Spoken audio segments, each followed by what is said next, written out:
Welcome to the intersection of technology, cybersecurity, and society. Welcome to ITSP Magazine. You're listening to a new The Hacker Factory podcast with hacker maker Phillip Wylie. You're about to discover what the role of a professional hacker entails, the different specializations it holds, and what it takes to learn and become one. Enjoy the conversation as Phillip and guests unveil the secrets of professional hacking, a mysterious, intriguing, and often misunderstood occupation. Knowledge is power, now more than ever. BugCrowd's award-winning platform combines actionable contextual intelligence with the skill and experience of the world's most elite hackers to help leading organizations identify and fix vulnerabilities, protect customers, and make the digitally connected world a safer place. Learn more at bugcrowd.com.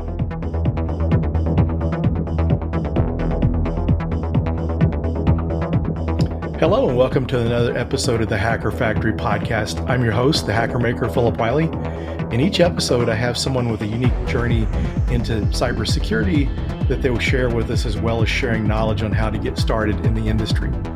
And today I'm very excited to have with me Matt Keeley. So Matt works for Bishop Fox and he's a pen tester and he says he's got some good stories for us. So we're looking forward to the good stories. So welcome to the show. Hey, thanks for having me. Really appreciate it. Well, I appreciate you taking time out of your busy day. I know before we started, you told me how busy things are. So definitely appreciate it. And I do like, before we get started into this, to share with our listeners, like a lot of people they have as guests, Matt's big on helping people. So I think what he has to say and share today is going to be very helpful. Sweet. So I'll go ahead and get started. I guess I'll tell you a little bit about what I do currently and then sort of jump back to how I got here. So right now I'm a senior security consultant engineer at Bishop Fox. Primarily what Bishop Fox does is offensive security consulting for the Fortune companies. So that could be Amazon, Apple, Facebook, pretty much a lot of your big names. Do a lot of like web app pen testing, mobile pen testing, reverse engineering, product security, stuff like that. Specifically, what I do every day is a good mix of product security and web applications. So I handle a lot of physical products, from IoT devices to tractors, cars, that sort of stuff. But always with those devices, you tend to see a lot of web applications, mobile applications. Things just tend to mix in that sort of realm. So the fun part about a consulting company is it's never the same thing. It's never the same client. So the projects change pretty much on a 2 to 3 week basis, sometimes longer, depending on what you're working on. But it's a really good mix of data, a good mix of experience in project types. But so I'll sort of get started on like how I got to this point. So maybe 6 years ago, I guess I first started my InfoSec career when I was in college, a little bit in high school, but I really didn't know what I was doing, right? Like they had VulnHub. I'd done the Mr. Robot VulnHub and like, that's what I was into. However, the resources just weren't all there, especially back when I was first starting, right? Like Hack the Box was really difficult, especially now they have like all the training paths and the labs and like it's very beginner tailored, beginner friendly. Back in the day, it didn't happen to be the case. They had a couple of easy boxes, but the majority of them were very difficult for somebody to get in. So, sort of flash forward, I tried that in high school. It sort of worked, but, I was still a kid trying to figure out what I wanted to do and that sort of space.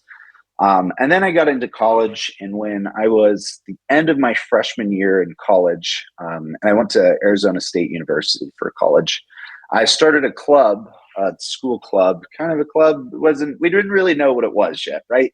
We found 5 people that were interested in hacking or pen testing, and not really on like the binary analysis side. So we weren't super interested in like all the CTFs and that sort of stuff. We were more interested in like the big picture stuff. So like, high scale web applications, products that have, 15, 20 different components.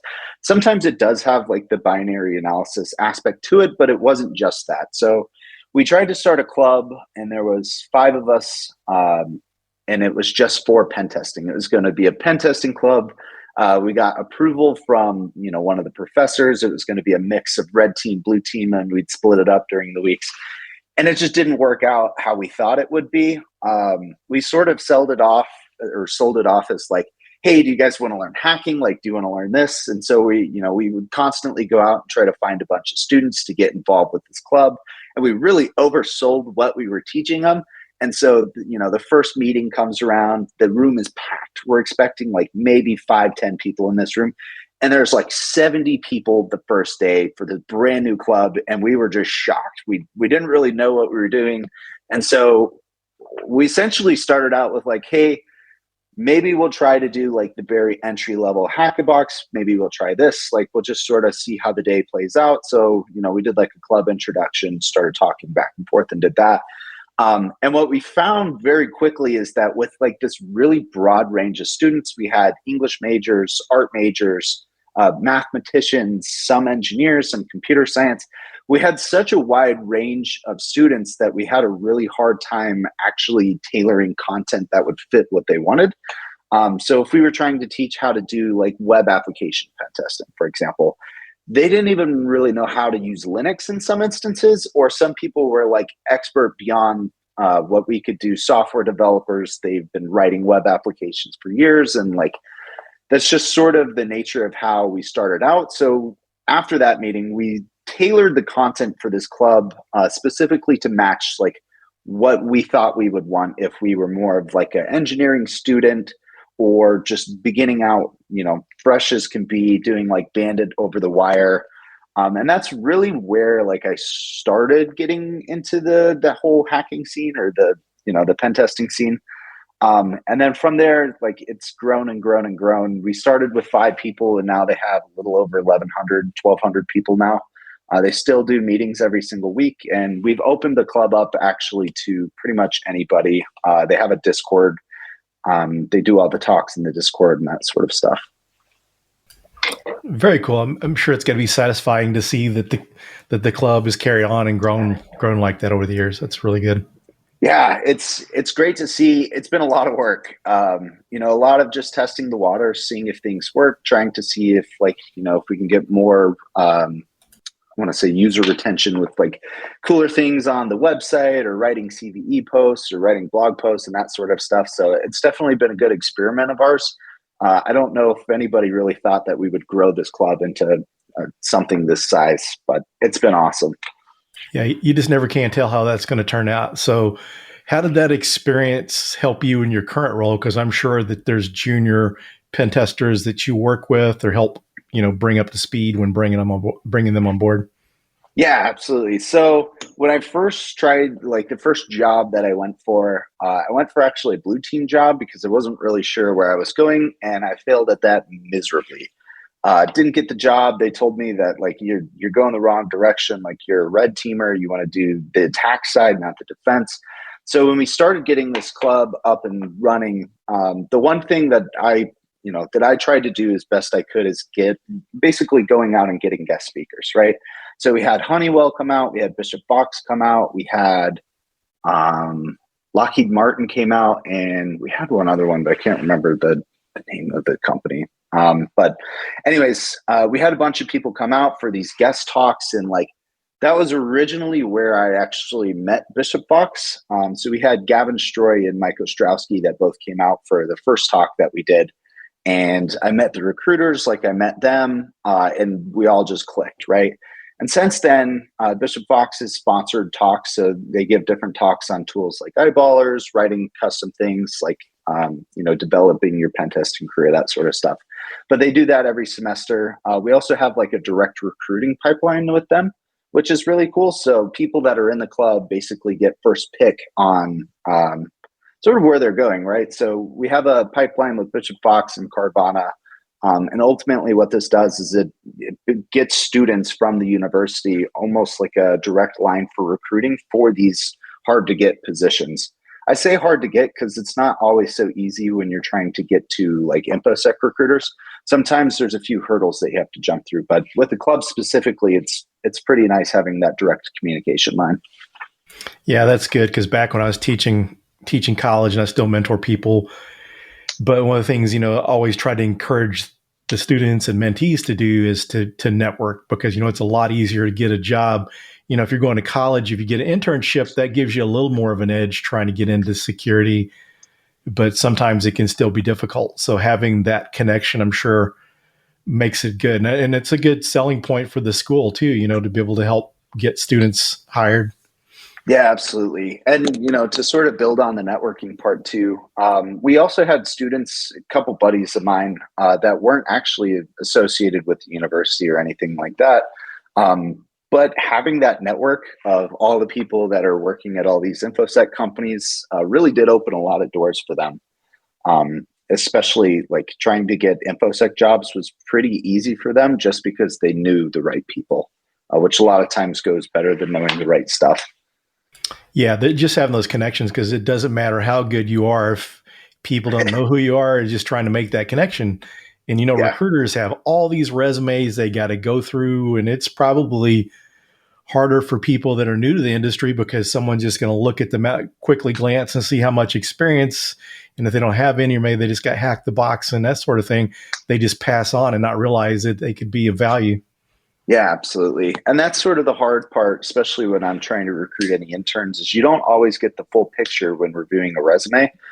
Some of the best hackers that we've ever hired are art majors, are music majors, or English majors, especially from that university pipeline. So you never really get the full picture until you meet these people, which is just, it always works out for the best for us, at least. Yeah, that's while we're kind of mentioning that, are there some tips or tricks that you'd recommend to someone? Because I know a lot of times people aren't putting things on there that they're doing to study, and that's totally missed, and that's kind of a big deal to people that are hiring like yourself. So what are some tips there? Yeah, the key thing that I'm looking for at least our intern programs that come in is some initiative that you're really into the pen testing space, right? So if we're hiring for like a pen testing intern, what the things I'd be looking for are maybe certifications. And I'm not talking like OSCP or really high level certification. There's a lot of really smaller level ones. Security Plus, VHL is a really good one. It's like a pen testing lab environment, super easy to do. Does it off certificate of completion and only costs $100. So certifications are always that one good thing. But yeah, having your hack the box on there, having any relevant courses, any books that you really understand. So if you've gone through like the Web Hacker's Handbook, for example, and you really know the content of that, like feel free to throw that on the resume. I will totally ask you a ton of questions about the book. I even have one buddy that helped write it. But like, that's sort of the stuff that I'm looking for, at least some initiative that you're really into the position. Oftentimes, like what really sets it for me is like having a cover letter as well. A good cover letter can really open a lot more doors. People tend to read those, especially if you're one of the people that puts them out there. Yeah, that's a great tip. A lot of times people overlook that, or they don't want to do the cover letter, but a lot of times you're trying to reduce the number of pages of a resume. That's a place to share some information without adding too much to your resume. Yeah, absolutely. Plus, you can really talk about, what you're doing, what you're trying to do going forward, and sort of how the goals of the company aligns to your goals in the cover letter as well. And as far as that goes, cover letter, what do you think about people following up? If you apply for a job, what do you like to see? Does that ever matter to you that the applicant follows up later on to check on the status of the job, or just a follow-up thanking you for the interview? Is that stuff still of value? I think so. Really the advice I give, and I'll sort of tie it back to like the thank you emails. The way that the interview process works from the interviewer point of view will sort of describe why it's a saying. So a lot of people will know that it's a saying that, oh yeah, send them a thank you email, but a lot of people don't know why. The reason why is when you're doing an interview, whether it's with an intern or a senior consultant, typically you have a dashboard of questions. You sort of have to ask the questions. They don't have to be specifically off the list, but you sort of write down your notes about the candidate and submit that information back to HR. Well, if you don't submit it immediately, which most people don't, it actually gives you a notification within 24 hours to say, hey, submit this, submit your scorecard for this person. So the reason they have that, send a thank you note 24 hours afterwards is because when that person is writing it up, or if they left it in their queue or whatnot, it gives them that initiative to go, oh, hey, this guy's really interested in the job. Like, maybe I was a little bit in the middle of like a maybe, seems like he's really interested in it. Now I'll push him towards a yes type deal. So that's why they recommend doing that. It's pretty interesting that I never knew until I started doing more interviews. But yeah, definitely reach out to them, reach out to your recruiter. The recruiters do put in a lot of work, especially when hiring, even interns. Like, a lot of work goes into the process. So saying thank you a lot of times for your time, for interviewing, that goes a long way as well. I figure there's probably going to be times where that could be a deciding factor. You've got two candidates, you're having a hard time to decide. And then when someone follows up with a thank you email and seems a little more professional, that, I would say would probably help lean towards who you'd pick if you're having a hard time deciding.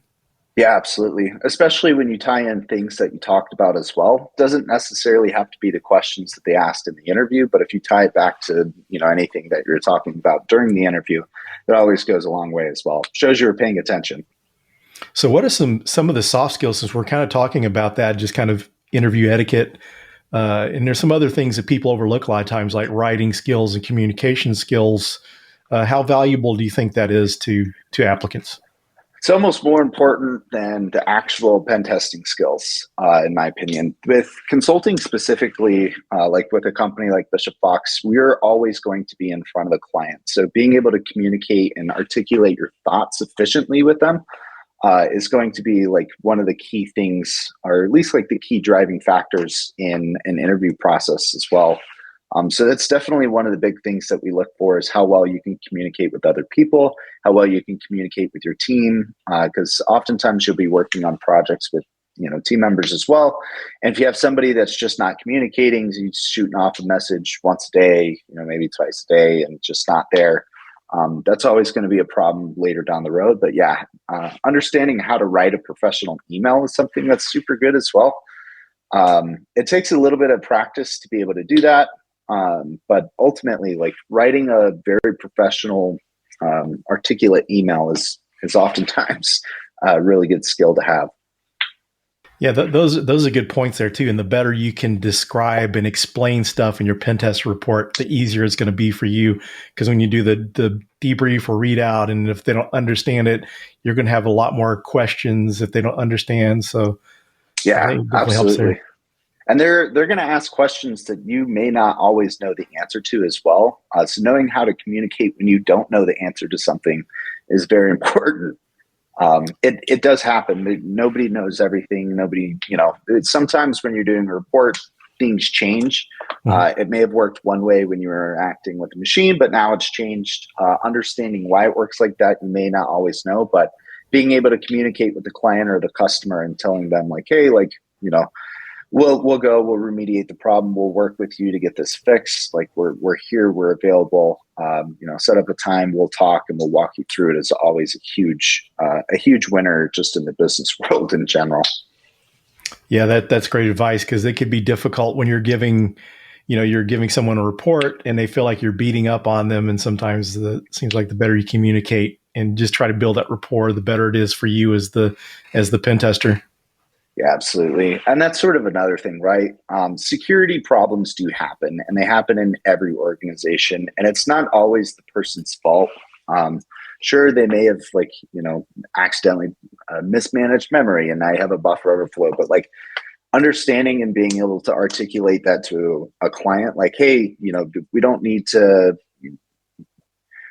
put blame on this person specifically. Like, we need to get better as an organization, and that's sort of what we're here to do. We want to put the roadblocks in place so that this doesn't happen again. It may not just happen with that specific person, but if we can put the roadblocks in place with the entire organization, that's going to be the best path to go down.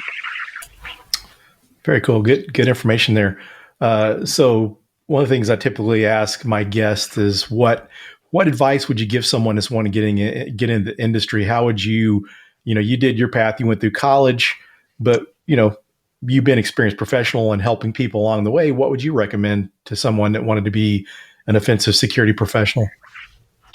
I'd say getting started is usually the hardest part with that. You got to know your stuff, right? If you're going to go into the industry, a lot of times, especially even with the college route, people go through college, get their degree, and don't know anything about the thing they got their degree in.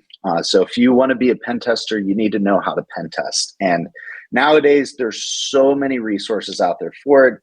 Try Hack Me, Hack the Box, VulnHub, thousands of blog posts, articles, things like that. So really diving deep, knowing your stuff, you can start a blog. Like the way that the way that people learn is always going to be different. Some people are very good hands-on. Some people can read books and understand it better than the hands-on people. Like it just really depends on your learning style. But whatever that learning style is, get to the point, I'd say, before you really start looking for the job to where like you can show value to a company, or you can bring value to a company that you're going to work for or trying to go work for, because it's gonna go a long way, especially when you know web app pen testing. If you're trying to be a web app pen tester, you got to know the OWASP top 10. Like there's just no questions about it. They're gonna ask in your interview. If you don't know something simple like XSS or SSRF, like it's gonna end up hurting you in the long run. Yeah, and it seems like on the interviews, that's the stuff you always get asked about. If any kind of vulnerability, it's usually something related to the OWASP top 10, even if you're not specifically interviewing for a web app pen testing job. It always is. And having experience actually finding those vulnerabilities, whether it be in labs or on anything else, it's critical, because then you can actually talk about like, oh, we may have had this SSRF vulnerability, but we could chain it to this as we did it in this lab. Like this is the key indicators that we look for. And that it goes a long way, especially when you can talk more about the vulnerability, not just reading off the definition of it.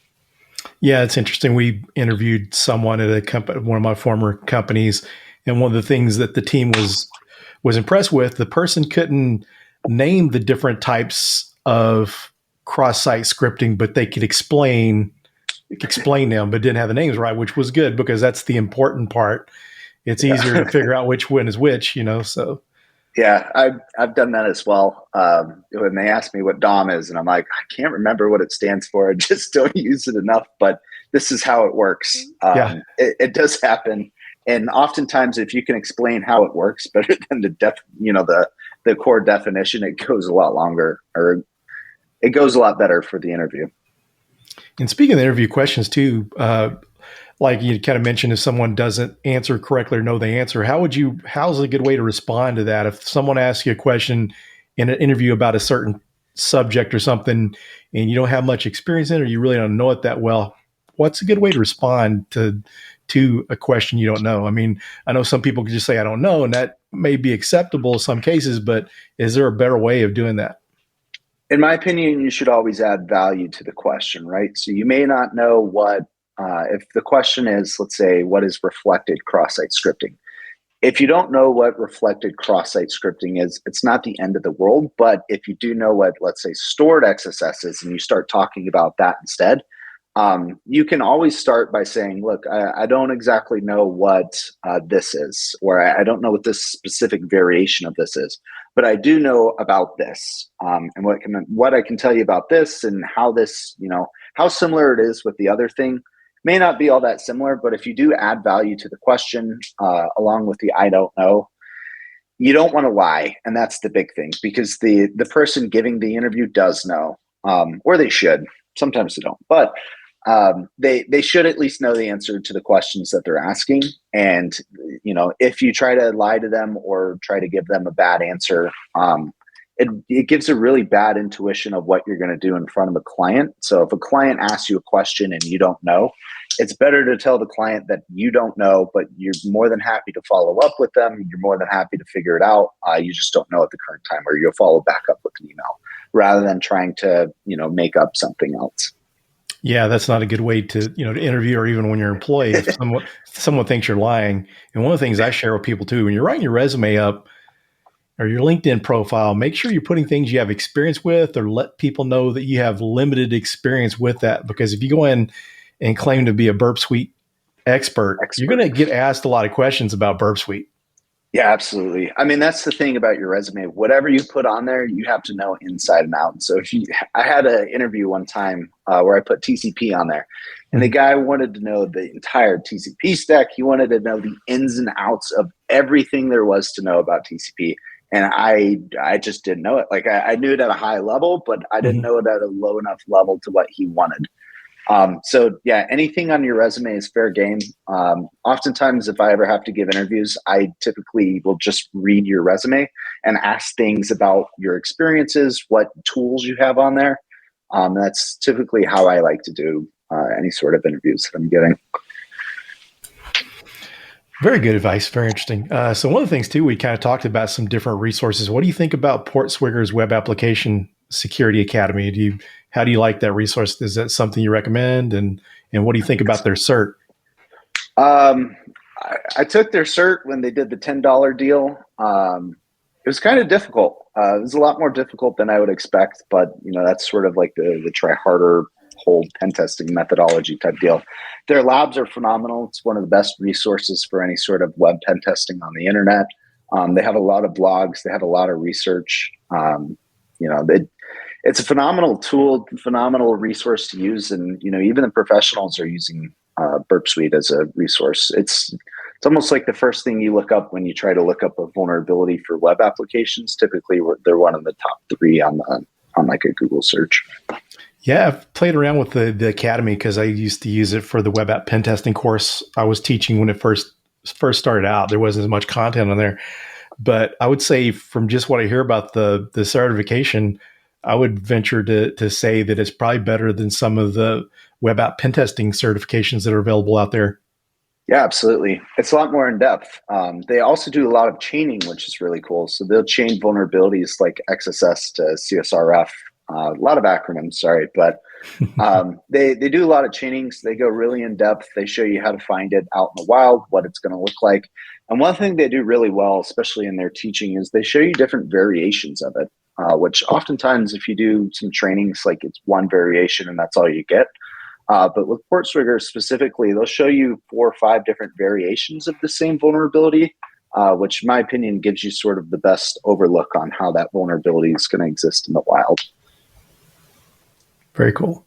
Yeah, I wanted to make sure we get this in before the show ends, but you said you had some good stories. So I'm sure a lot of people like myself like a good story. So if you got some stories you'd like to share, that would be awesome. Yeah, I mean, the big story, I guess it's sort of my life story, was building up the club, a lot of the challenges that we've had with that. Some of the internship opportunities out there that I've done, I guess is where a lot of like the fun comes in. Never take anything too seriously.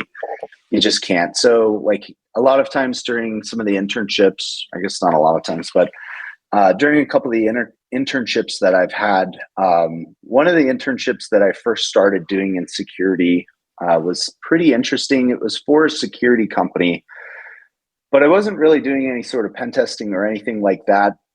It's sort of a bigger company, but what they had me doing was building out a system that they used for like their bathroom monitors. Really weird, but they only had 2 bathrooms and people hated having to walk to the bathroom and the door being locked or whatever. So we used some Raspberry Pis and set up a web application internally that was supposed to be, secure. That was the security project that we did. And ultimately you can like set appointments and set times for the bathroom for the entire office at certain locations and things like that.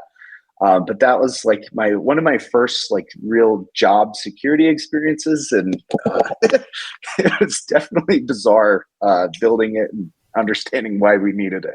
Well, you think where it's used is kind of funny, but it's really an interesting project. So did you have it set up like an Outlook, like a meeting room that you can reserve? Yes, exactly. It would sync funny with the Raspberry Pis and let you know when the door was locked or unlocked. Yeah, I have an appointment with the second floor restroom at 1 p.m. Yeah, exactly. Yeah, it was definitely an interesting project. A lot of time went into it, and they're supposed to. I think they probably still use it today. With COVID, I don't know if they're all full back in the office, but back when it used to be a zoo and everybody was up and moving, Yeah. It got used a lot more than I thought it would. Yeah, that would be helpful on airplanes. Yeah, exactly. Because so few restrooms and so many people. So. Yep. Yeah. Especially if you could see it right on your seat too. Yeah. That's one of the things that's annoying if they would have it, let you know where you don't have to get up and turn around and look to see if the lights illuminated red or green back there. It's yeah, exactly. So, yeah, we're getting down towards the end of the show. Are there any more stories you'd like to share, or any advice that you'd like to give? Maybe some advice. I mean, what worked for me, and this is sort of like the whole big thing about advice, right? What worked for me may not work for everybody else. Everybody sort of has their own paths. This is what worked for me. Going the university route, building the club, doing that. Started doing a lot more like public speaking, hack the box, all that sort of stuff. But it may not work for everybody. Sometimes, and there's some hackers out there that I work with that are 10 times, 15 times better than I am. All they do is read books, and they understand the technology completely just from the books. And they're some of the best hackers in the world. So, take my advice with more or less a grain of salt. There's a lot of opportunities out there. You just got to find the right one that works perfectly for you. That's good advice. And one of the things too, if anyone's considering college, you don't have to have college or certifications to get into the field. But one of the things I will say is I think if you get a college degree, you won't ever regret it. But maybe if you don't get it and you wait till you're too old or whatever, and you don't want to go back to school, or you can't go back to school due to your schedule, you may have regrets there. So that's one of the things to look at. Yeah, absolutely. And to sort of build on that too, if you have anybody in the audience that's sort of contemplating going back and doing a master's degree, there's really no time like the present. It's only going to get harder as things go on. It never hurts to have the degree. Is it required? No, but does it help? Absolutely. Sometimes it can jumpstart your career or open a lot more doors that you may not have otherwise. Certifications are phenomenal though.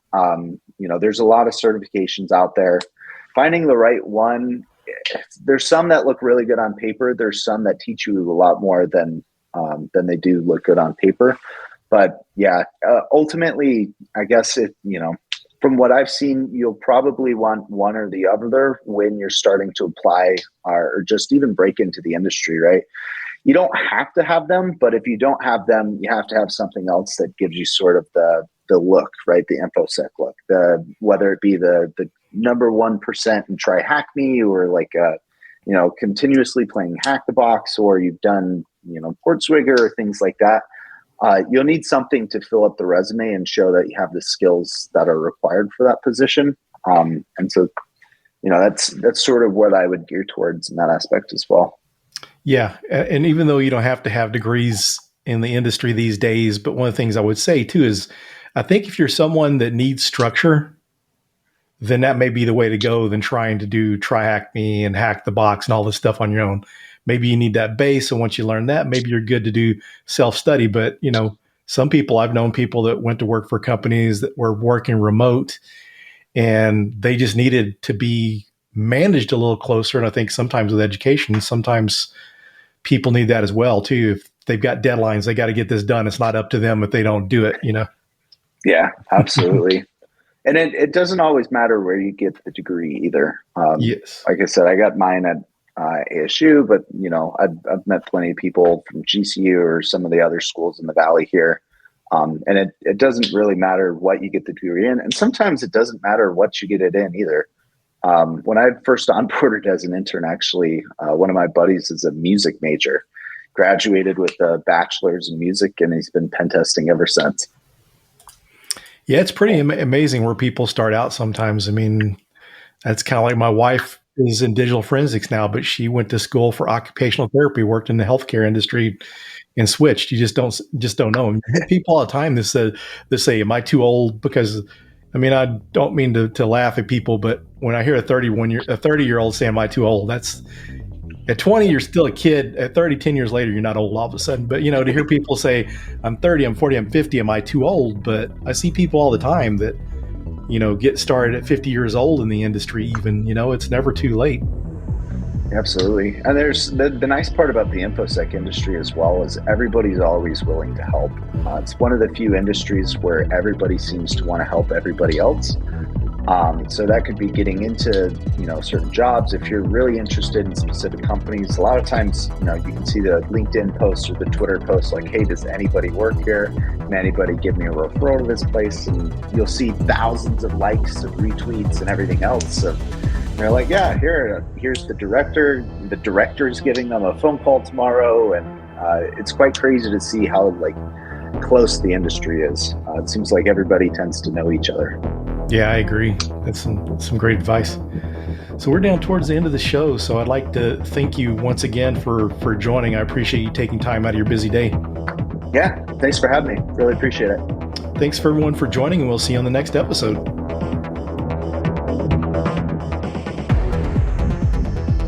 BugCrowd's award-winning platform combines actionable contextual intelligence with the skill and experience of the world's most elite hackers to help leading organizations identify and fix vulnerabilities, protect customers, and make the digitally connected world a safer place.